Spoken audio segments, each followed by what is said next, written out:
the latest build opens, and here we are. We are faced with the blank spectral graph, the blank slate. So we have fear of the blank page here. No, just kidding. There's no fear at all. And over here on the left, these are the tools, the manual tools that we use. All of our processes and different things come under the drop downs. Over here we have our screen contrast controls and the layers panel and everything. So to get started with a project in SpectraLayers Pro, the first thing we do is we open a WAV file, or the format of choice. And so I'm going to go File, Open, and I'm going to direct myself here to this file called environment.wav. So I'm going to click on environment.wav. I could double click it, but I'm just going to go down here and click Open. Now, this reminds me to tell you that, there are many key commands that you can use to control SpectraLayers. Today, I'm sort of staying away from key commands because I want you to see exactly what I'm doing. And if I click something from a drop-down menu or, do something with the mouse that I could do with key commands, that only means that I want you to see exactly what I'm doing, and it's a lot more informative for you if I do it with the mouse and not key commands. Now here we have the bar that we can pull down, and we can see the waveform display, or we can put it all the way up and we can see nothing but the spectral graph. And today we are not working in the waveform display at all. We are working in the spectral graph only. Over here on the upper right, I have my screen contrast controls where I can sort of like, increase or decrease the brightness thresholds of the spectrum. And here I can dial in a little bit of refinement to very clearly see what I'm looking at. And over here, I can change the color of the material that I'm working on. And I'm going to choose orange because I like it better than green. And so now we are working in an orange spectrum, and I'm focusing and moving the sliders up here on the upper right for screen contrast until I can more clearly see what I'm looking at. Okay, I can grab my playhead, and you can hear that it's scrubbing, and I'm going to turn scrubbing off. And to do that, I'm going to click the playback tool, and I'm just going to go up here and uncheck the scrubbing box way up here on the upper left. And when I uncheck the scrubbing box, then I can just drag my playhead over the entire spectrum and not have to listen to the annoying grinding sound of the playback. And down here in the transport, I'm going to click go to start, and then if I press the space bar, I can hear the audio content that is now inside the spectral graph. Hello from Russia. Russia's here. This is so great. Wow, the whole world's here. So I'm going to hit the space bar, and we are going to listen to the sound today that we're going to be working on for about the next hour.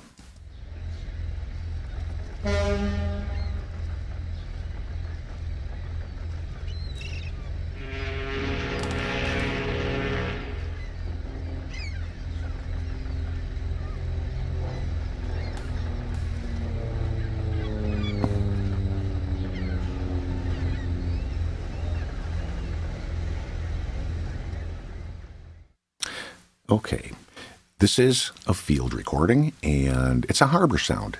We hear the sound of the water, we hear the sound of boats, birds, and over here, you can hear the sound of an airplane. And we can visualize all of these sounds on the spectral graph.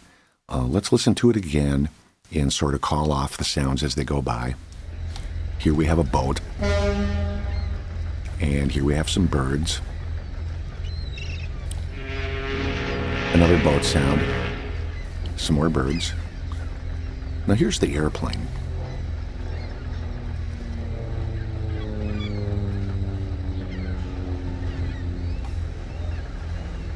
Now, you can hear that as the airplane goes by, it goes down in pitch in kind of that, that Doppler effect that we all know. And if I play the airplane sound, now watch, you can see the sound go down in pitch as the airplane goes by. Listen.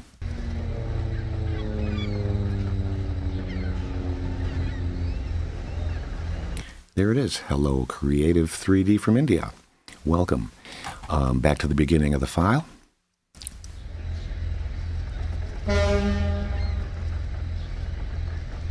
And this is the file that we are going to operate on.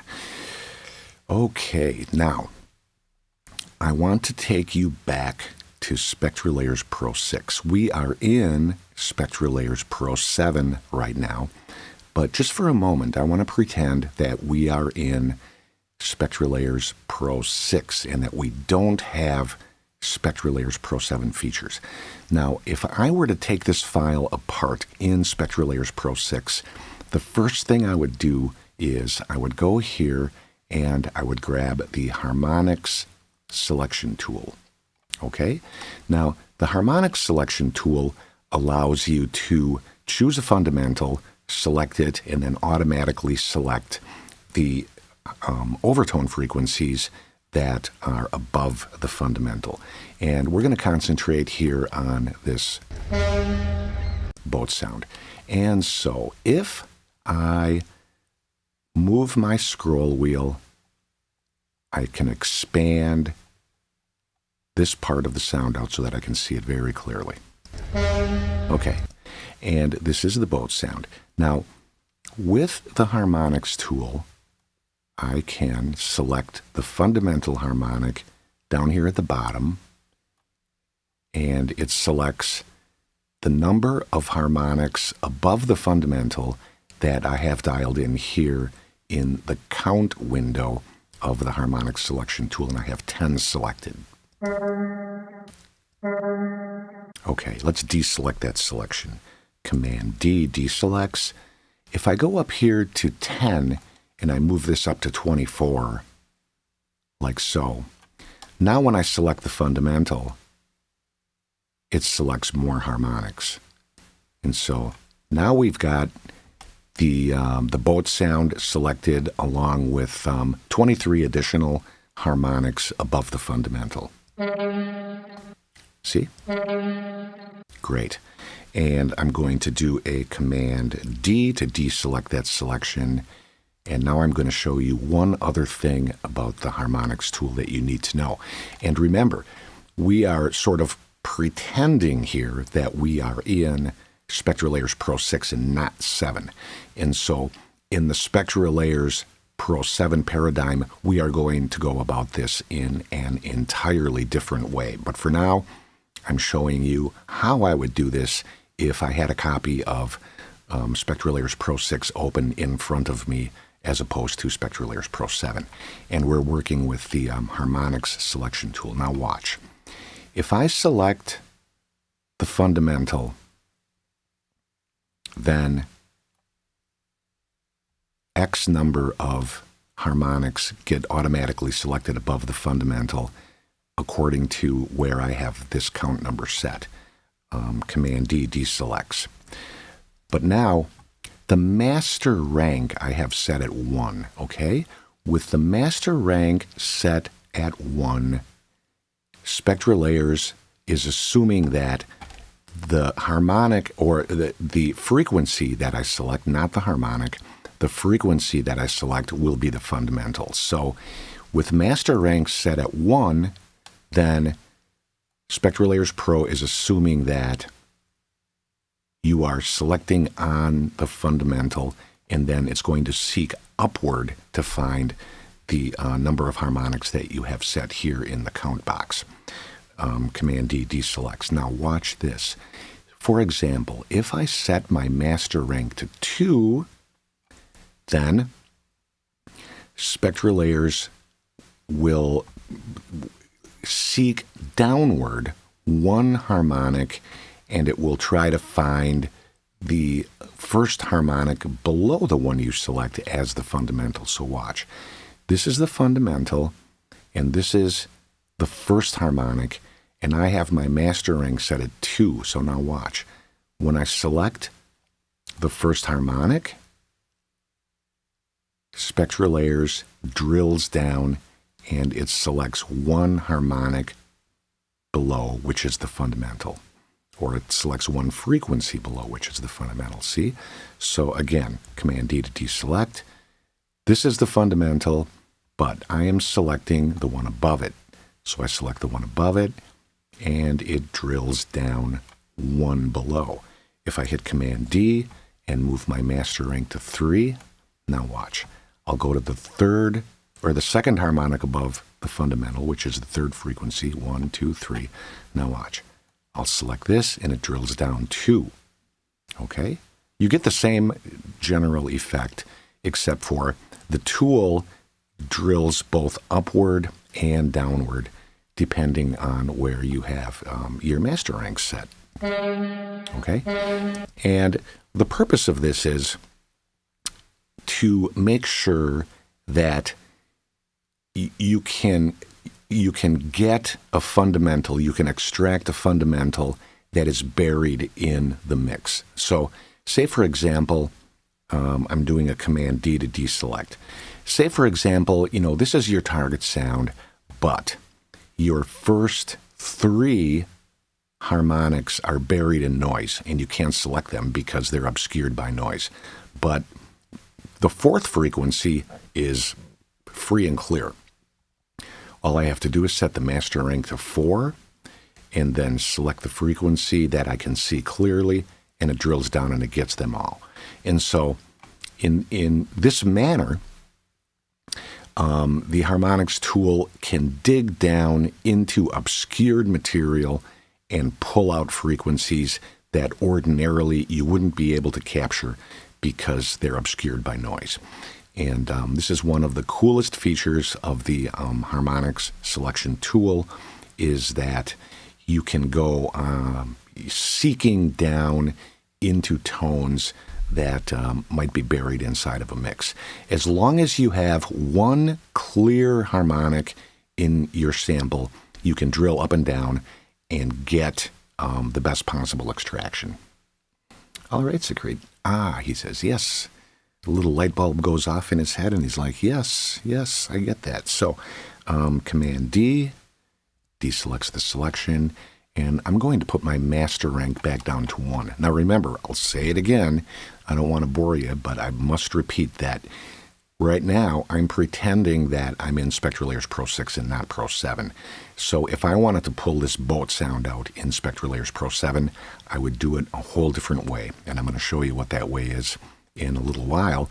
But this is a really good opportunity to show you how the harmonics selection tool works, partly because we do not have any online videos now that explore this tool, so this is the one. So with my master rank set at 1, I'm going to select the boat sound like this, again, all the way out. Okay, we have it.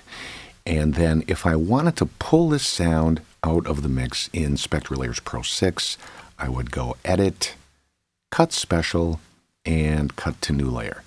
So now the boat sound is on its own layer. And the original source material, the boat sound has been cut out. But you can still see that there are different parts of that boat sound that still exist here. And we could go in there with other SpectraLayers tools and dig those sounds out.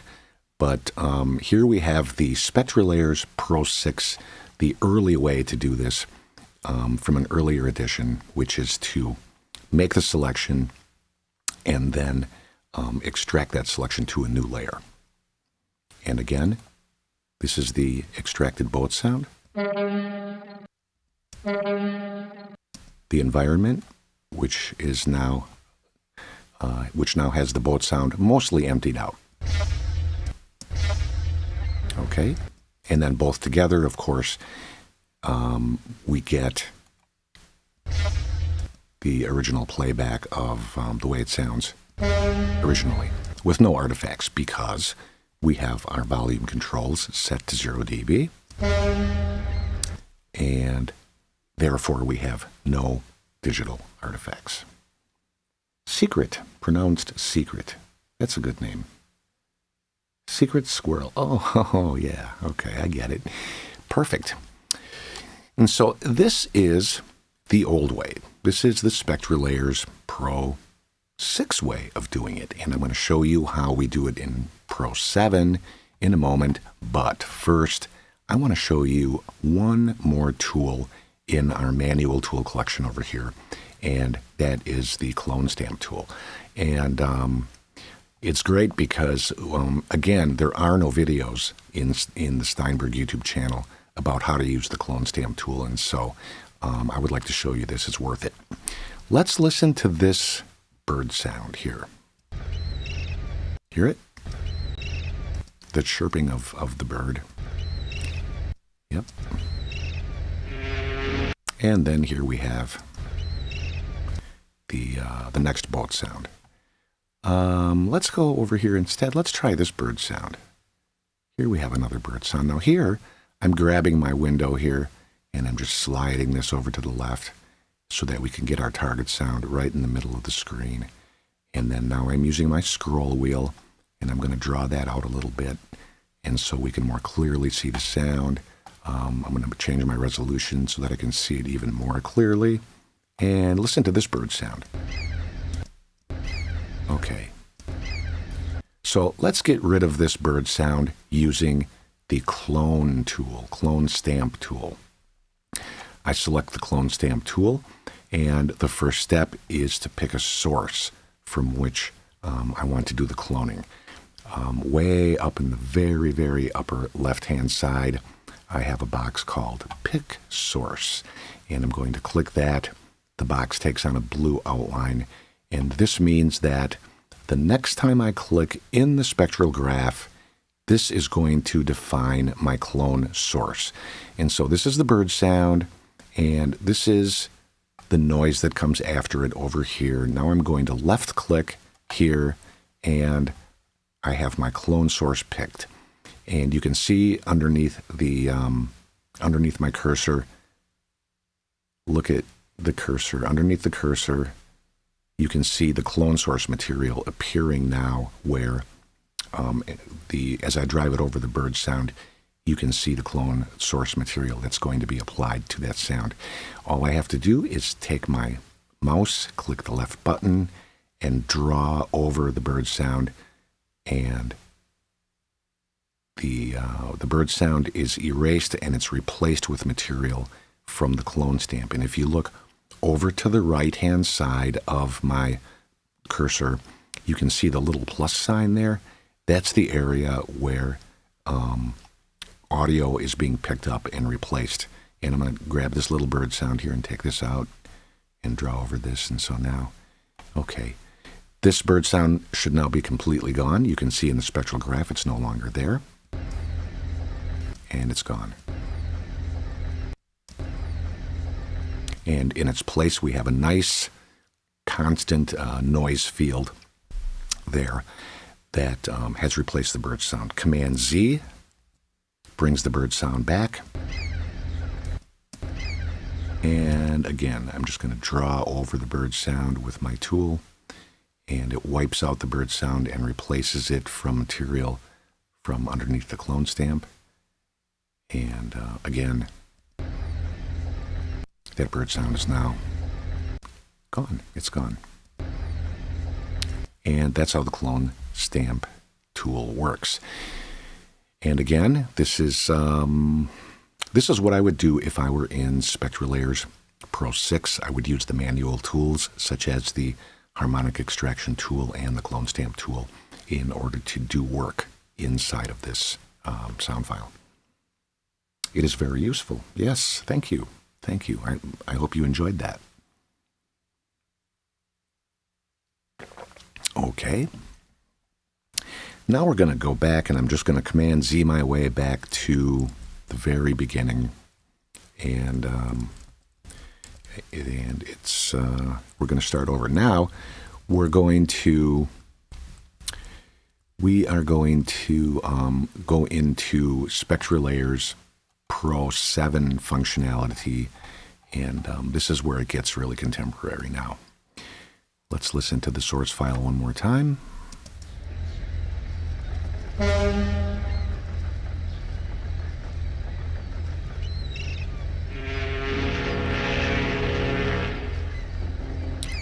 Yep.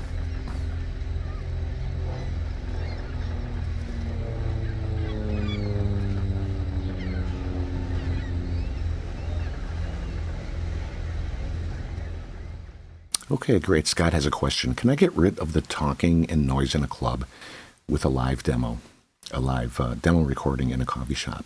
Yeah, I think so. Live duo? Sure, I think so. The best way to find out, is to try. And I think that, if you were working on a singer-songwriter working in, like, say, for example, a cafe, and so you have the sound of chairs, rustling around and glasses clinking and stuff like that. Yeah, that stuff's really easy to get rid of in SpectraLayers Pro. So you could probably have some success doing that, I'm sure. So now here we are back to the original environment sound, and now we're going to go straight into SpectraLayers Pro 7 functionality.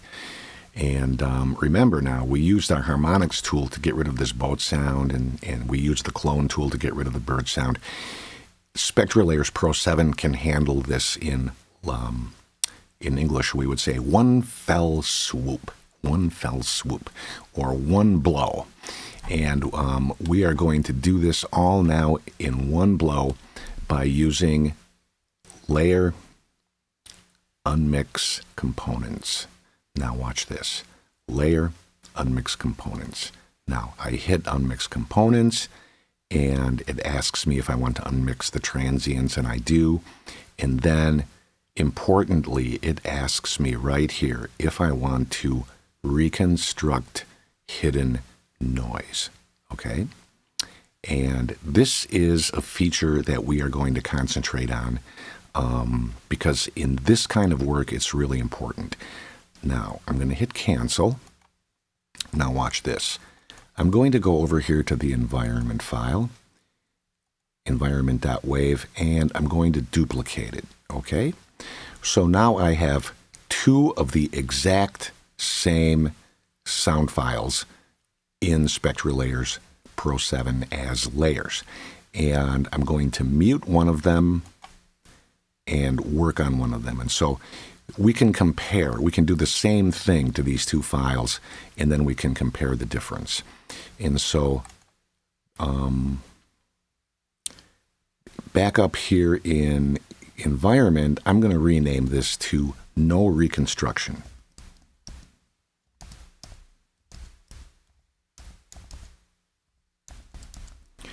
And I'm going to call this one reconstruction. Okay. So now we have no reconstruction and we have reconstruction, and they are both exactly the same. Now I'm going to mute the reconstruction file and go with the no reconstruction file. And then I am going to go unmix components, and I'm going to leave reconstruct hidden noise unchecked. And this is called no reconstruction. So remember, the no reconstruction option means that we are leaving the reconstruct hidden noise option unchecked. Click OK. And now this file is, or this layer is being broken down into three different layers. The tonal layer over here on the lower right, we have the tonal layer, the transient layer, and the noise layer, and with no reconstructed noise. And let's listen to the tonal layer.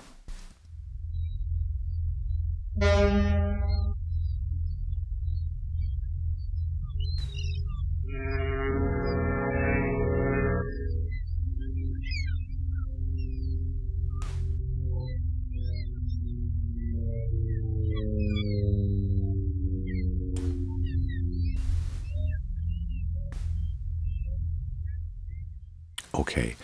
Now, remember when I was pretending that this was SpectraLayers Pro 6 and we went digging into this boat sound in order to dig those harmonics out?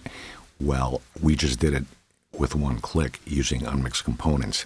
And I dare say that we did it far more effectively than we could have done it using the manual tools, which is amazing.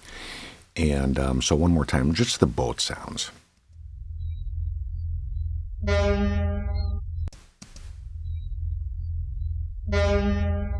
Okay, we did with one click here what it would have taken us a lot more work to do in SpectraLayers Pro 6. Next up, we have the transient layer. Okay, stop right there. Now, if you remember, when I did the same operation using the harmonic selection tools, it left behind some of those transients in the sound. It didn't grab those. But here in SpectraLayers Pro 7, using the Unmix components process, those transients are picked up and put into their own layer.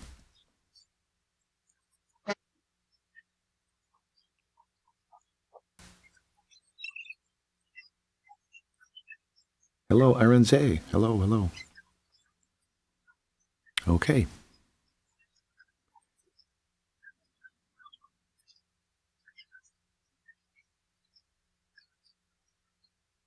Okay. So here we have the transients. And as you can see, it even picked up the transients of the bird sounds. Right? And so we can say that the transient selection power in SpectraLayers Pro 7 is comprehensive, very comprehensive. Okay, now we get down to the last layer, and this is everything that it's not tones and transients, it's noise.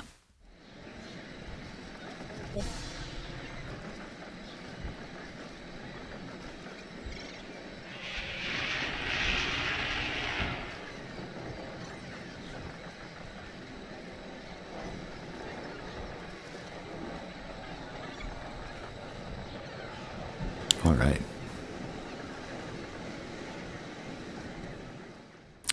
Tones, transients, and noise all together.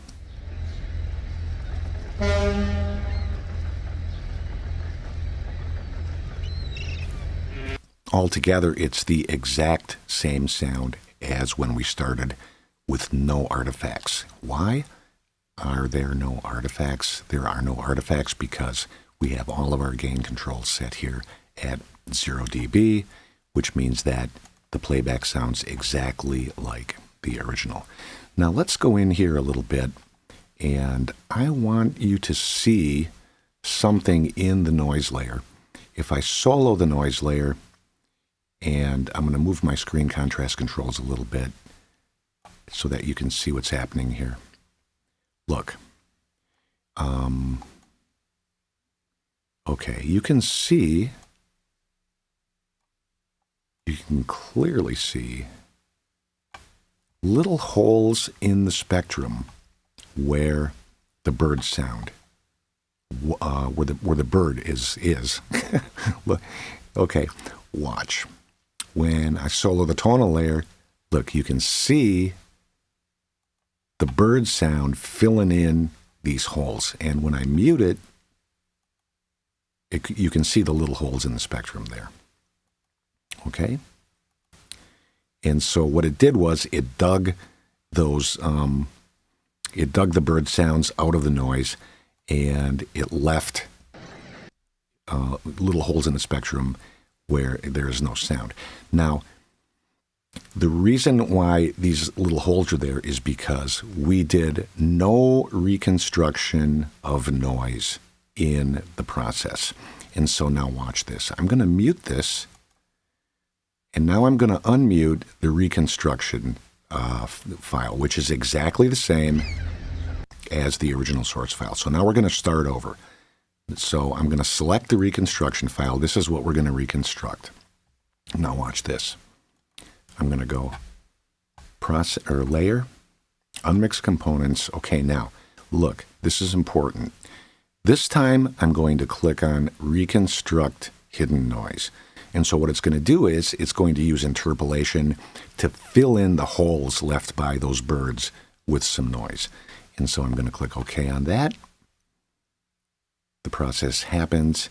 I think the process it might go a little bit slower with that option checked because it has to do some more math in order to fill in those holes. Okay, so now we have the same thing, reconstruction, and we have tonal, transient, and noise layers. But let's take a look at the noise layers. This is the noise layer that we get when we use the reconstruction. Okay, see it? Now the bird stuff was happening right about where the playhead is. I'm going to put the playhead here. Now watch this area.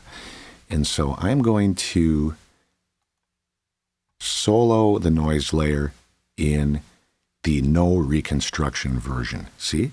See those little holes there? Right in here. Okay? Now watch. When I go back to the reconstructed version and hit noise, those holes are all filled in.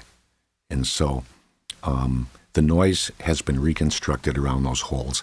And when you are dealing with something that has a field of noise happening in it, like this, it's really, really, really easy to hear a small segment of noise if it's been cut out of the sound. Now watch, I'm just going to cut out a little bit and delete it. Whoops, sorry. I'm just going to go here and pull a little bit of that sound out. And now listen to what that sounds like. You can really hear the gap.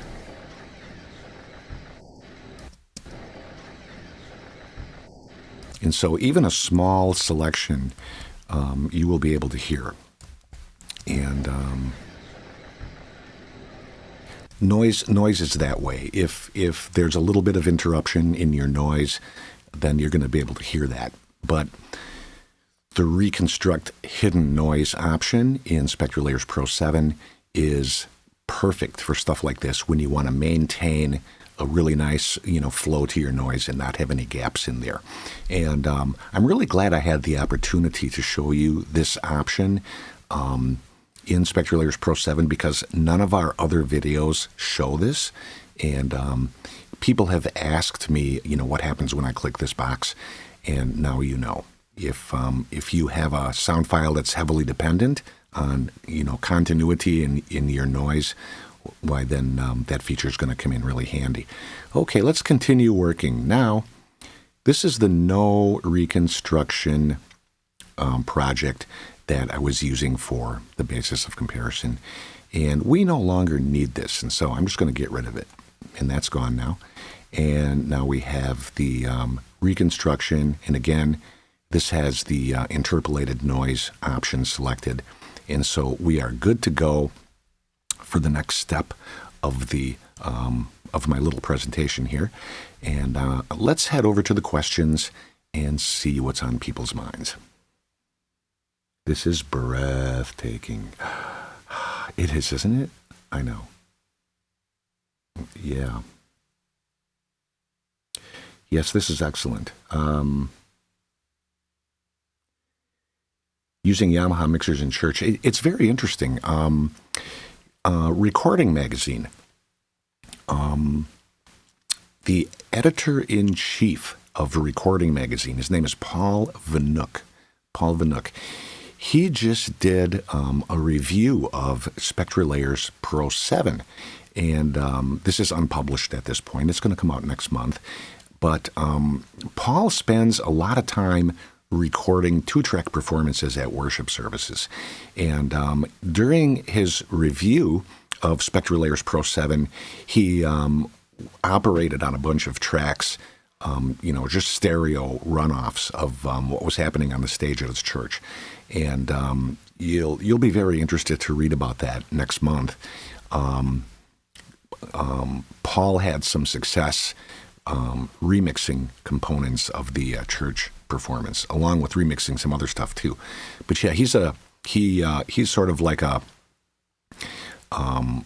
house of worship engineer. He's been doing that for a really long time, and he has discovered that SpectraLayers has been really good for him there. Okay, can I solo? Oh wow, Rajat, can you solo just transient and tonal elements together? Yes, I certainly can. And it's interesting that you asked me that, because that's exactly where I'm going with this presentation. Now, you are so with this. You are exactly on the right track. You are exactly on the right track. Yeah, Paul was there. He was here. And one of the reasons why Paul was here for that tutorial was because he was trying to get some background information on learning how to use the program. And so, yeah, he was here. Good memory. Okay, so now look, here are the tonal and transient layers together. And I'm so glad you brought that up, because I almost forgot to do this. Now here we are. See, here are the transients and the boat horn together. They sound like one thing, don't they? I mean, they don't sound like they should be separate. Let's listen to the whole thing. So I'm using my scroll wheel. I'm dialing my scroll wheel back to see the whole thing. And then I'll go to the beginning, and we'll just play the whole thing all the way through. This is the tonal layer and the transient layer together at once.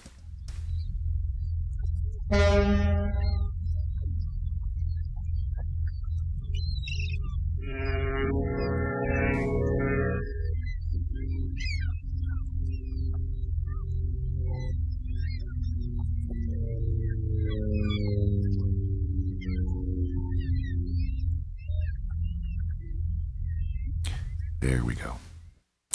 And the question is, with the reconstruct noise option selected, will the resultant audio still be identical to the original?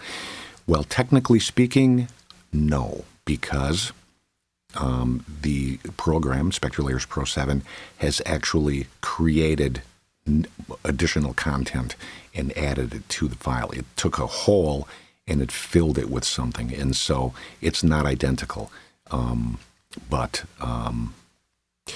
Yeah, so technically, literally, the answer is no. It's not identical. All right. Now, since the tones and the transients are so interlocked, they're so independent on one another. Okay.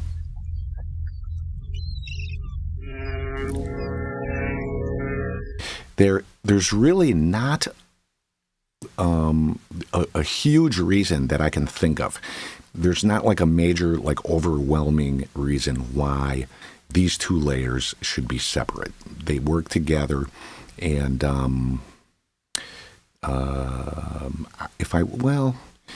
don't know. I'm kind of thinking through this again right now, and I'm thinking, look, I can take the transient layer, okay? I can take this transient layer and I can merge it up, okay? So now the tonal layer contains the transient layer, and I'm down to two layers, the tonal layer and the noise layer.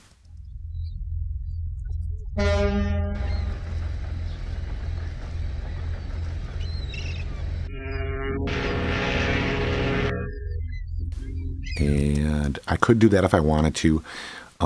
And I actually was going to do that, but I think I'm going to change my mind, and I'm just going to Command Z my way out of that. And now I'm back to three separate layers: tonal, transient, and noise. And again, now, if I play this back, it's going to sound identical to the original, except for you're going to have those little noise, things filled in the background. There's probably not going to be an audible difference. So there's probably not going to be any anomalies. It'll be okay. Next question. Backbone VST. I'm sorry, I don't know what that is, but I'll look it up after this. It's interesting. Backbone VST. It's interesting. No, I'm not sure what that is. Okay, let's all have a drink. I'm going to have a drink of my coffee here. Very good. That tastes great.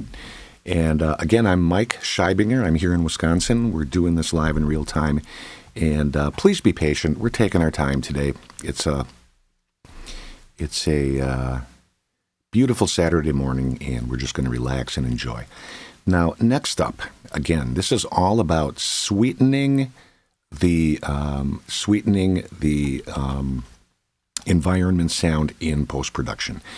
Let's go to the tonal layer and have a listen. Now, listen to all that noise.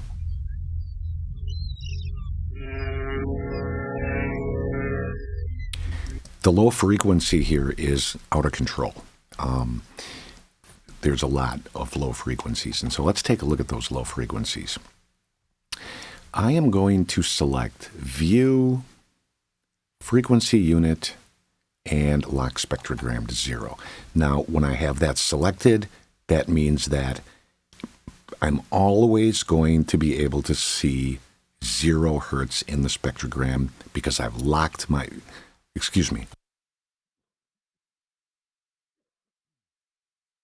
because I've locked my view, and 0 hertz will be visible at all times.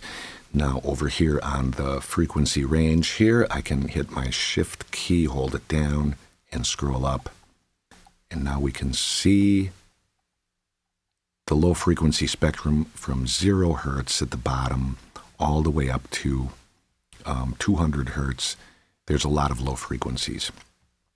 Let's refine those a little bit so we can see them very clearly and get a nice focus. There we go. There we go. Look, wow.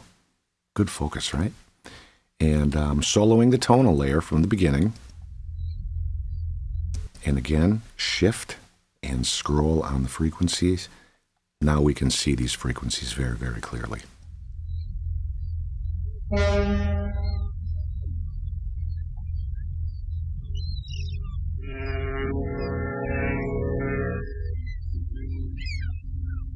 Okay. Thanks for that information, Secret. I will check that out. Okay. Now here we go. I'm going to select the frequency range selection tool. Now, when I drag the frequency range selection tool over the spectral graph, I can select all of the frequencies that I want.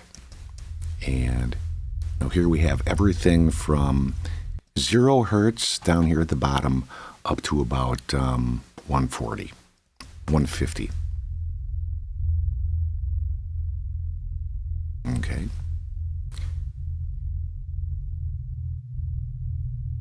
Okay, let's talk a little bit about the usefulness of these low frequency sounds.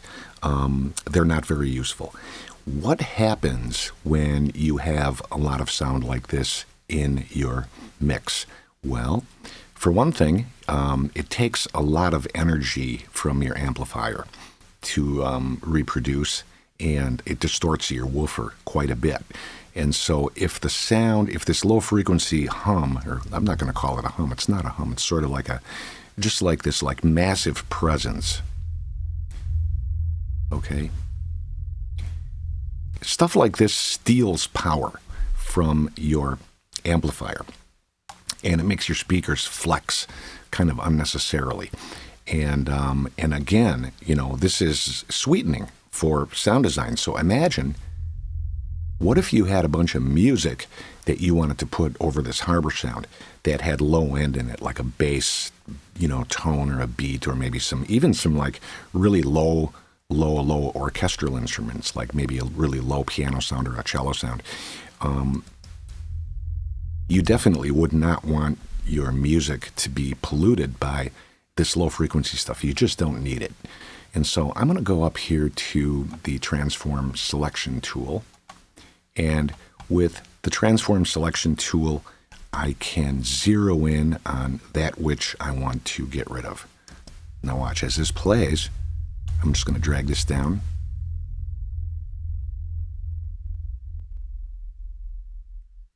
The more I drag it down, the more the low frequencies are, auditioned. Now here, this is just 0 to 60.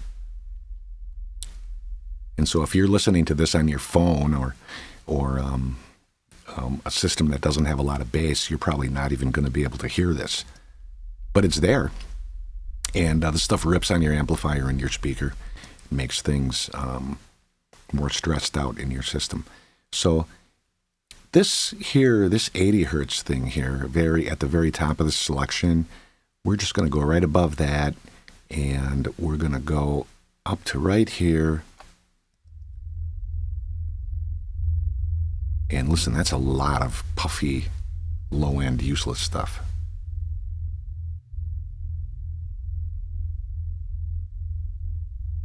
Okay, now I am going to commit to edit and cut special, and I'm going to cut to a new layer. Now,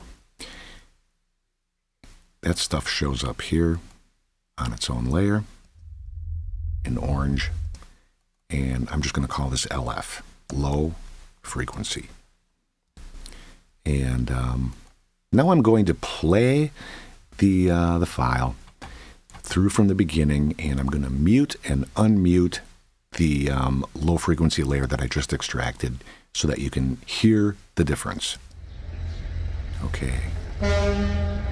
Muted.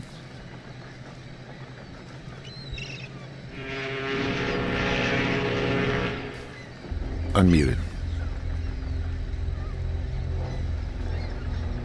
Muted.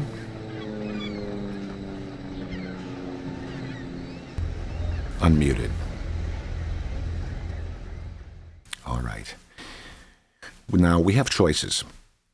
We can leave it muted, or we can attenuate it. And I'm just going to attenuate it, let's say 36 dB. So I'm going to play it. Now I'm going to drag the slider down.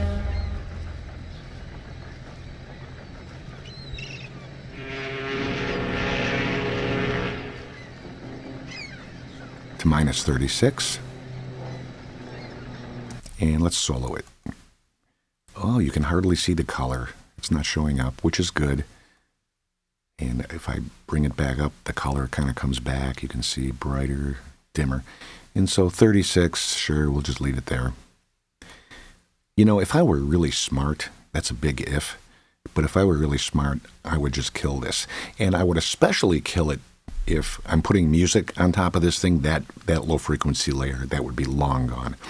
But for now, I'm just going to put it down to 36, and just kind of to demonstrate that you don't have to, it's not an either or thing. You can attenuate it, to wherever you want, and you can have your cake and eat it. Okay, let's go back to the questions.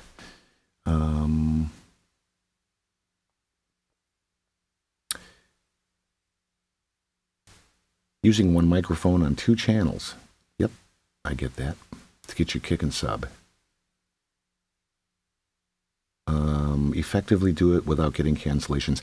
I'm not sure I understand the question. Let's wait for a while, and then after I get some more stuff done here, we can go back and address that then. And so now I am going to hit Shift and go over here to my frequencies and pull it down. So now you can see the whole file.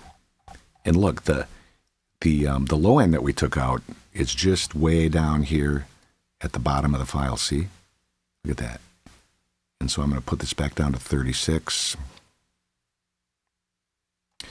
And sounds like this.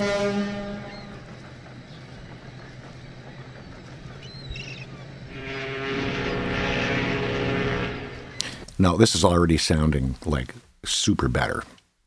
And this is probably, you might say it's the most important thing that I've done for sure so far.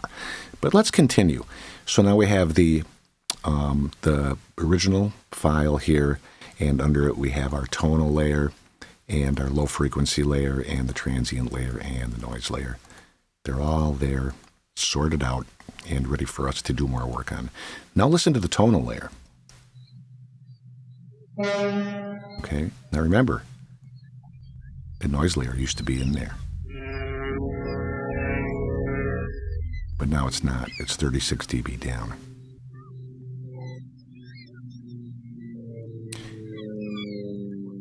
Okay. So now I want to do some work. I want to do some work on the tonal layer.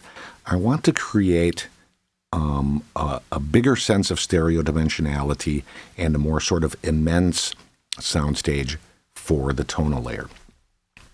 And if I go up here and expand my frequencies a little bit, you can still see that there's some information here that's kind of it's mid-rangey.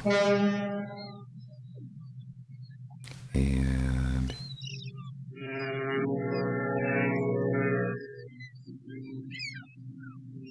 I want to hear what this sounds like if I just solo this fundamental part of the horn. Basically, I'm trying to determine if this is useful here for my purposes. It's not really. Now, right, you can see that there may be a really low, deep fundamental of the boat horn right here. But it doesn't appear like, to have a lot of value to me. And so this is what I'm going to do. I'm going to deselect this selection, and I'm going to cut everything below this fundamental. And, well, if this is the fundamental, there's really not a lot of useful stuff in here. But let's call this first harmonic. This will be our sort of, I don't know, new fundamental. Let's see what we got.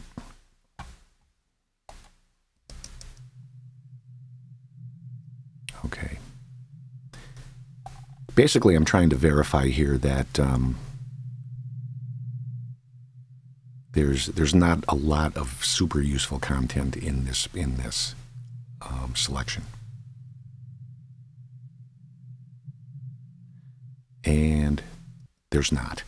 And so what I am going to do now is I'm actually going to create another layer, a cut to new layer with this stuff. Whoops. And this gets me every time. I have to make the active layer, or I have to make the tonal layer active first. And then I'm going to go,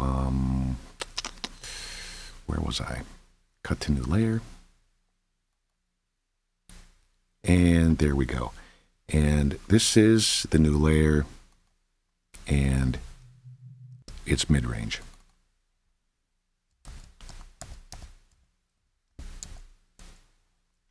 Mid-range. Okay, 1, 2, 3, 4. We got 5 layers now.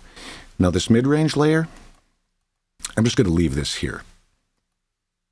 See, there it is, muted. And here it comes. Let's listen to the whole works, and then I'll mute and unmute the mid-range, and you can tell me what you think.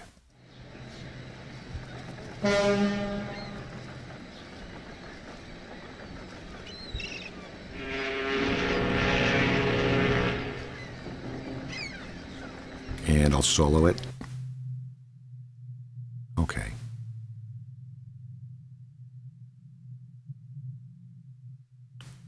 Yep.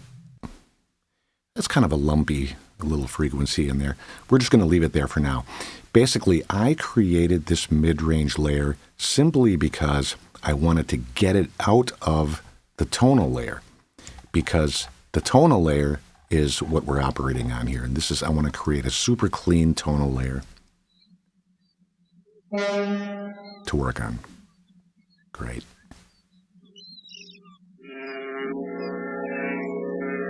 Okay, great. Nice.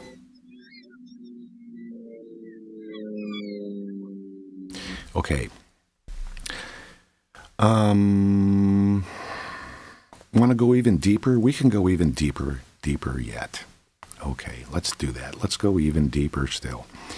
I'm going to use my time range selection tool, and up here on the upper right, I'm going to click on Add to Selection. Now, when I have Add to Selection clicked, I can make non-contiguous selections on the spectral graph. And so if I select this and hit the space bar, this is what you get, some stuff.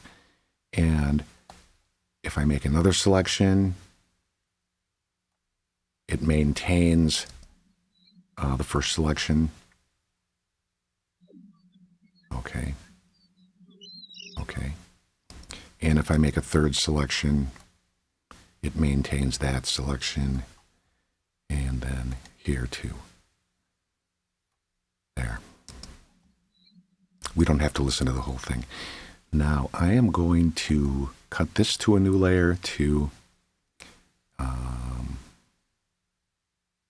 but first I have to have the tonal layer selected. Select the tonal layer and go cut to new layer.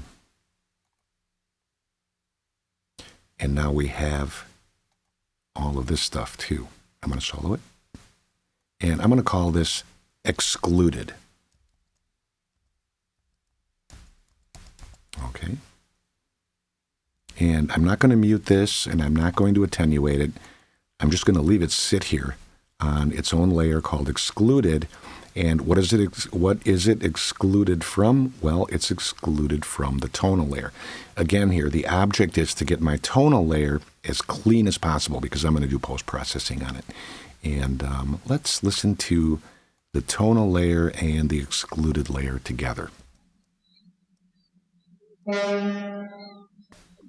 Okay, now listen.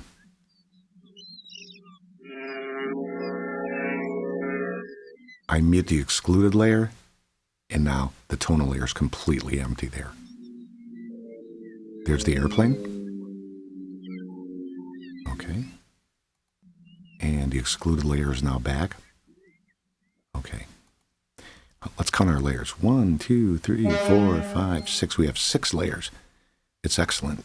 And this is the tonal layer. Now, this is my target. Good. And this is what I'm going to do post-processing on in WaveLab. But let's take a 1-minute break here and look at the questions.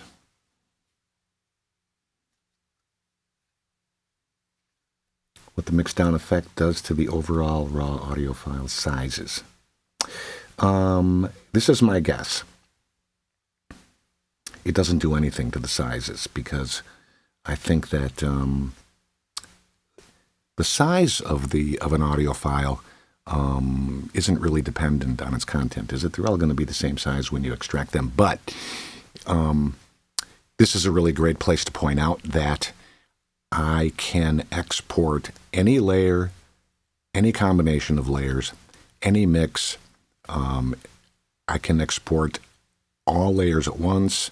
I think this is a new feature in SpectraLayers Pro 7 that was added after the launch. Here I can export audio as layer. I can export audio of active layer, which means, the layer you have clicked, export audio of all layers, and export audio of project, and that's the mix, And so if you export audio of project, it's gonna sum all of these layers depending on where you have your volume control set, and then it's going to give you a mix. And so the exportability is complete. And now, again, one more little listen to the tonal. Okay, great. And I might as well save this project. In case I do something really stupid, I can go back and reopen it and pick up where I left off. I've done pretty good so far, huh? So I'm going to save project as, and we'll just call it environment, and I'll go down and save it down here to my desktop. And now I've got it saved. Look, it's saving all the layers. And the extension is .slp. The project is a .slp project, and it contains all your layers. And to comment on secrets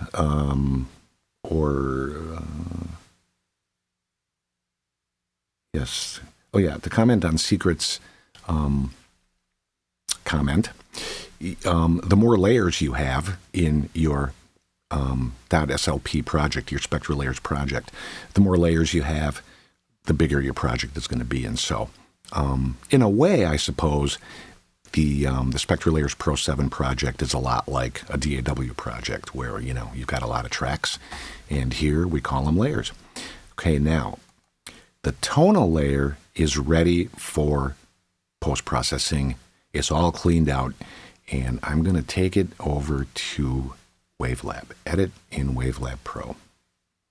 And again, if I blow up here and hit a failure point, I can always go back and reopen my SLP project and go at it all over again.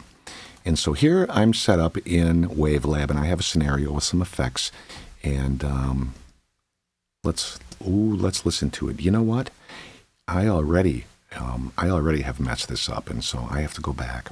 I'm going to quit Wavelab and back out, and I'm just going to abort that. So here we have the tonal layer, and I'm exactly where I want to be. And so now what I forgot to do was I want to duplicate the tonal layer. So now I have two. And I'm going to take the duplicate layer and I'm going to rename it Wavelab. Okay? So this is called Wavelab because this is what I want to take over to Wavelab. I'm going to put effects on it, and those effects are going to be 100% wet. And then when I bring them back, I can mix it with the 100% dry original tonal layer. Okay, so now we have Wavelab, and one little quick partial listen. Okay, that's what we want. And so now I'm going to take my Wavelab layer, which is a duplicate of the tonal layer, and I'm going to move that over to Wavelab.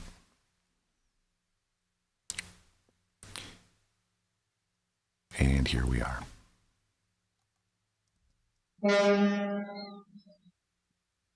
And it's pretty dry. And here I have some effects.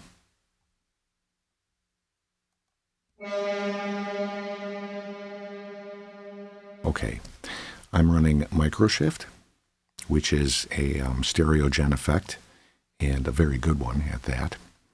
And I'm running a Revelation reverb. Now, importantly, look at my mix. My mix is 100% wet. And so I'm creating a 100% wet effect that I want to use as a post-production asset. Okay, I'm going to close this. And next step is I am going to go down to the end of the file. And I'm going to find the end of the file here. Hold on. Yeah, we'll get there. Okay, here's the end of the file.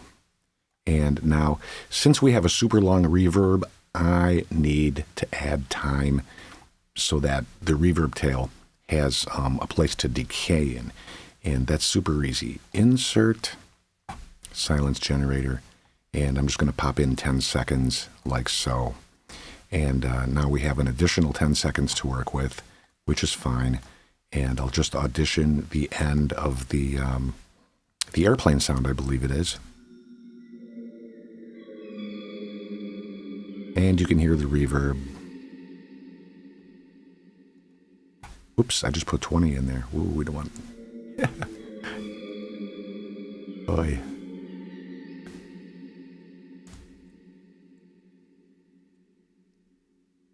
There we go. Plenty of time for that reverb to decay. Next step, select all. And now I want to render that 100% wet stereo gen plus reverb effect into the file. Really super important to know that you need to render it in place. It must be rendered in place. So I do my render, and all done.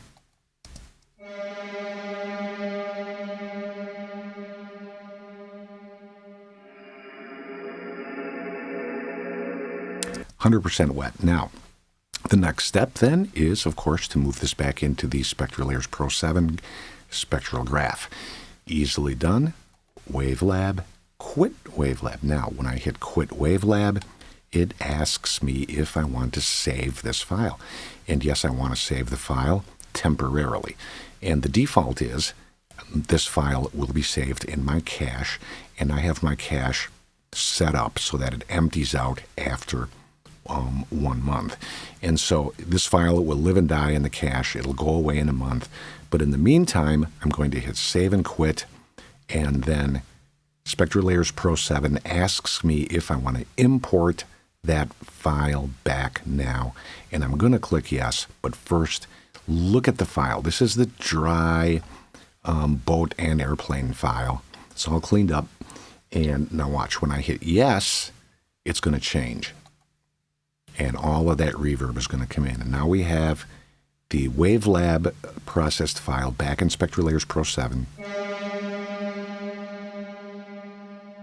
And it's 100% wet reverb. And we can mix that with the tonal layer, and we'll change colors a little bit so that you can see the difference. And purple, we haven't used that. Well, yeah. Let's try this one. Okay, so look, you can see now the boat sound, and I'm going to use my scroll wheel to expand this frequency, and then I'm going to use my shift and scroll wheel to grow this up a little bit. And now you can see here the interaction between the dry boat sound and the affected sound that we achieved in WaveLab. Now watch, if I mute the reverb sound, there's the dry sound. And if I bring in the reverb sound, it's amazing. It's just like huge. And you can see that it extends the tail and makes everything sound a lot more dramatic. And a little bit more stereo, because I was using the SoundToys microshift there to sort of, energize the stereo field there a little bit. So now watch. I'm going to turn the WaveLab generated file all the way down and go back to the boat file, and I'm just going to kind of slowly start mixing it in there.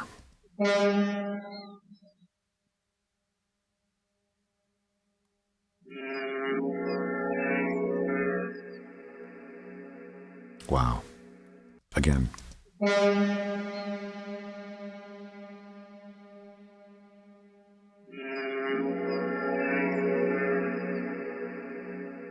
And there we go. Let's have the whole thing, the whole works, all together. Everything at once.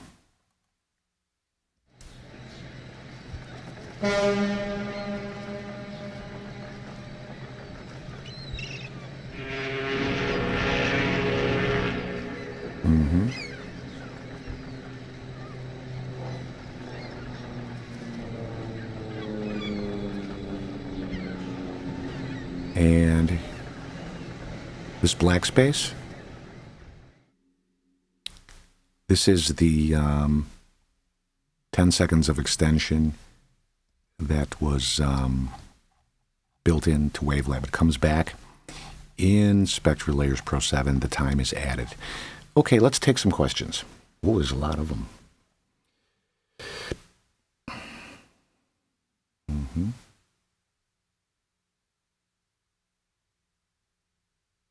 Did I add those plugins with macros? If you're referring to the plugins in WaveLab, those are just, commercially available plugins. The Steinberg Revelation reverb is an excellent reverb, and the microshift is made by SoundToys.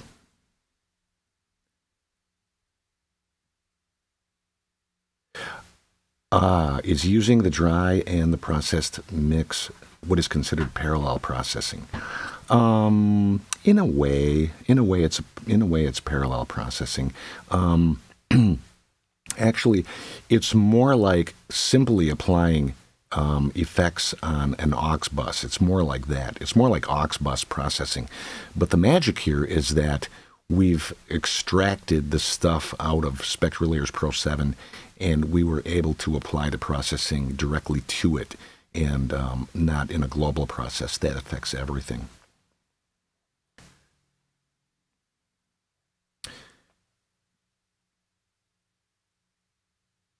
Mostly non-destructive. Yes, it is mostly non-destructive. And the less you mess with, the less you mess around with relative amplitudes, I mean, the less that you mess around with these volume sliders here, the fewer artifacts that you'll have. And especially, I would like to point out that doing the effects processing in a 100% wet way like we did, that further reduces the possibility of getting artifacts. Any artifacts that you sort of like might get are sort of, they're completely buried because we're bringing those effects back 100% wet, and we're looking good that way. Okay. Mostly non-destructive. This is true. And that is almost a wrap. Let's just go through the file. I'm going to put it in loop mode here.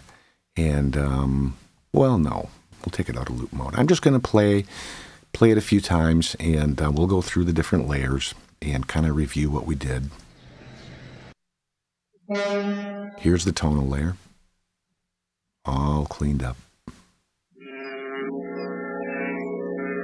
Okay. Here's the Wavelab processed layer.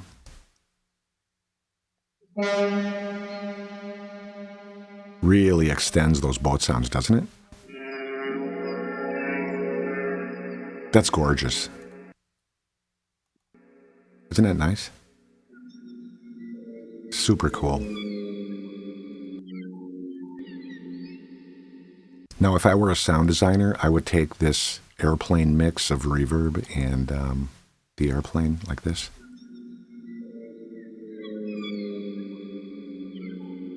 I would just pull that out and save it as a separate sound effect file and use it for some experimental music or some stuff.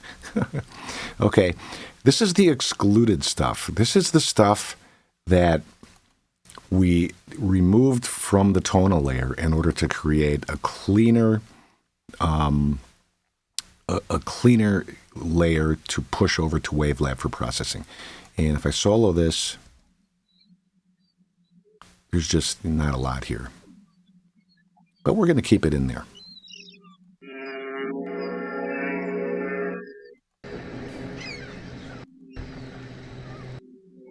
The excluded layer. Okay. Now here we have the mid-range. And again, this mid-range I pulled out of the tonal layer so that I could take a cleaner example over to Wavelab. You know what? I don't like this sound. I would just like to mute this sound in my final product. It just makes it sound more open and airy with that gone. And so then we have the low frequency file, which of course is down at minus 36 now. You can't even really see it in there. It's really soft. I could just get rid of that too. If there were music on this track, I would most certainly. That low frequency stuff, that would be toast. And then we have the transient layer.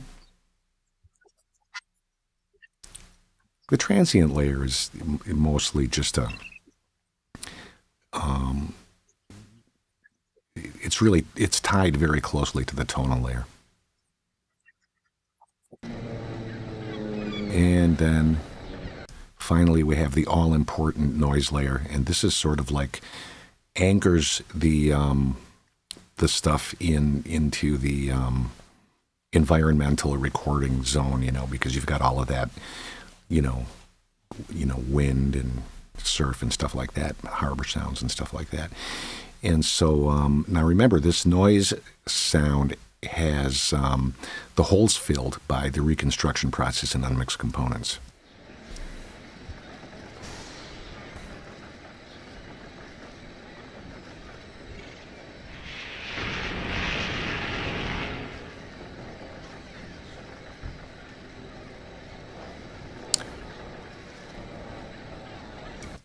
And everything all together for the very last time. And I'm going to kill that mid-range file because I don't like it.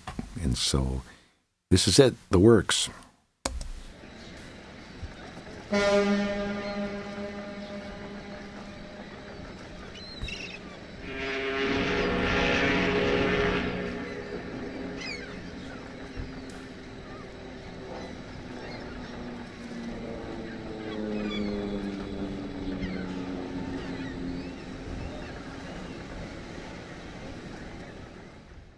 Okay, and in the real world scenario here, I would go Command Save right now and save this as an SLP project that I can open up and get all these layers back.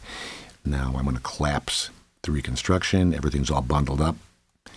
And the very, very, very last thing we'll do is let's import audio as layer. And let's bring back the environmental sound,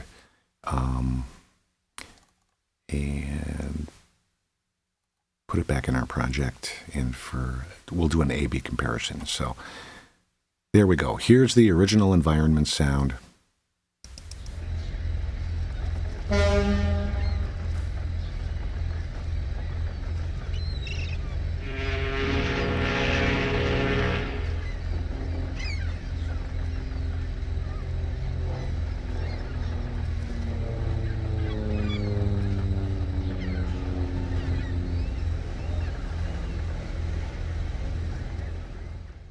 And the process sound.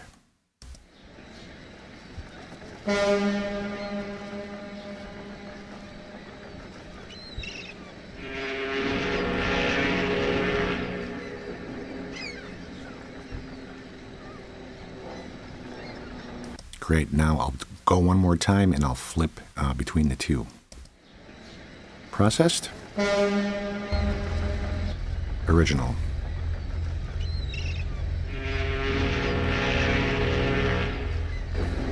Processed.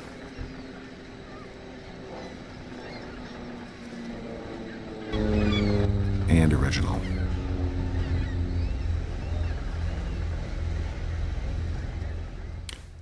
Okay, I think we made some nice improvements. So, okay, let's go over what we did. For the first few minutes, I went back into the SpectraLayers Pro 6 paradigm, and I showed you how basically I would do some of these things in the absence of the new Unmix components process that's available in Pro 7. Then we jumped over to Pro 7 and did a whole bunch of stuff using Unmix components. And we created, I don't know, looks like 7 layers here. 1, 2, 3, 4, 5, 6, 7. Yep, we broke this environmental sound into 7 layers, did a bunch of stuff to it, and we wind up with a nice sweetened file. The bass is managed well, and the boats sound bigger and huger with a more sustained, echoey, foghorn tone and stuff. And so it's really nice to have SpectraLayers 7 to do this kind of post work. And let's go back to the questions and look at some of these questions. You can edit SpectraLayers in 3 ways, for example, with WaveLab. What are the other options? You can use ARA mode.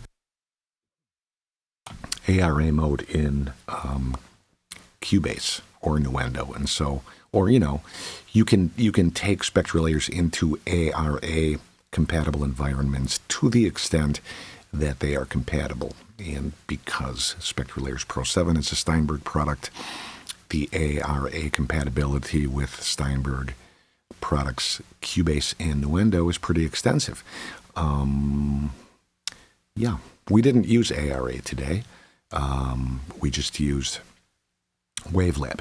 You can assign 3 different audio editors in SpectraLayers Pro 7 for round-trip processing.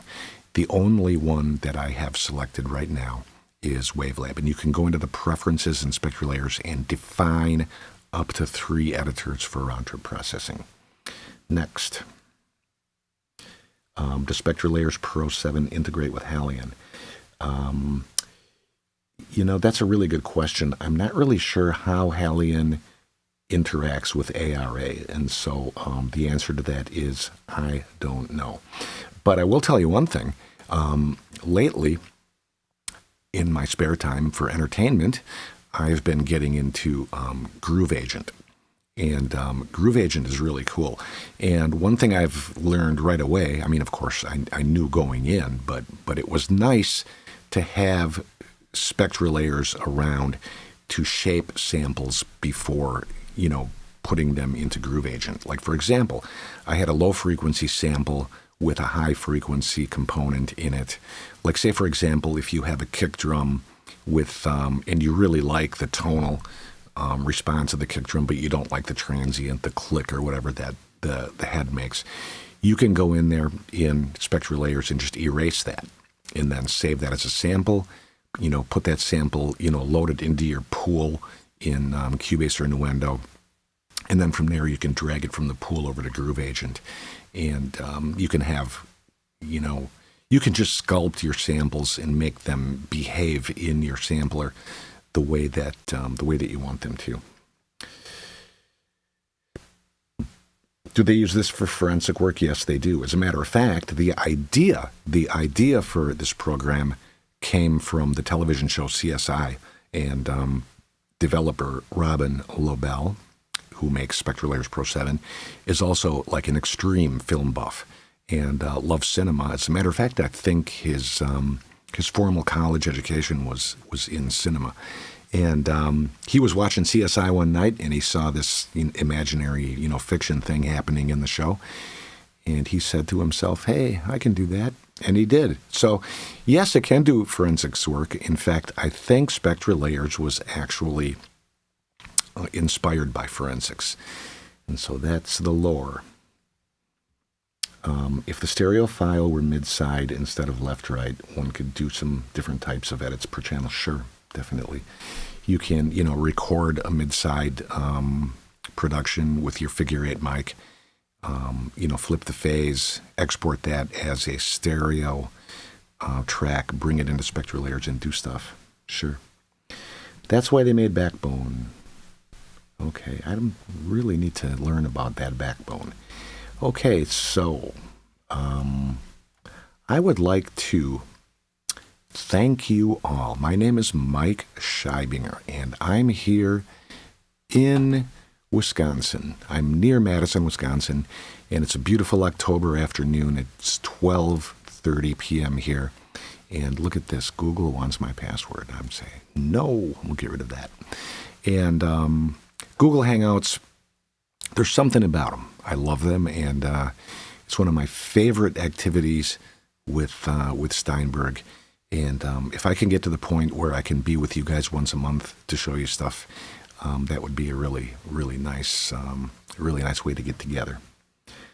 Okay.